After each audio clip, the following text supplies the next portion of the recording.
இன்று நம்ம கேலக்ஸி தமிழ் டிவியில் நல்ல நேரம் நிகழ்ச்சியில் ஏப்ரல் மாதத்திற்கான ராசி பலன்களை பார்க்கலாம். இது பொது பலன் மட்டுமே.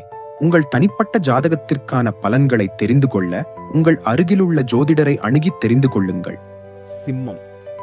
ஏப்ரல் மாதம் சிம்ம ராசிக்காரர்களுக்கு முன்னேற்றம் தரும் காலமாக இருக்கும். வேலை மற்றும் தொழிலில் உங்கள் திறமை வெளிப்படும்.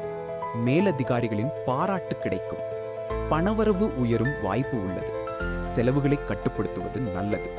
குடும்பத்தில் மகிழ்ச்சி அதிகரிக்கும். தன்னம்பிக்கை உயர்ந்து வெற்றி பெறுவீர்கள். ஆரோக்கியத்தில் இதயம், இரத்த அழுத்தம் கவனம் தேவை. சூரிய பகவான் வழிபாடு செய்து வர நல்ல பலன் கிடைக்கும். இந்த வீடியோ பிடிச்சிருந்தா லைக் பண்ணுங்க, உங்க நண்பர்களுக்கு ஷேர் பண்ணுங்க. இது போன்ற ஜோதிட தகவல்களை தெரிந்து கொள்ள மறக்காமல் நம்ம கேலக்ஸி தமிழ் டிவியை சப்ஸ்கிரைப் செய்து ஆதரவு தாருங்கள். அடுத்த வீடியோவில் சந்திக்கின்றேன். நன்றி.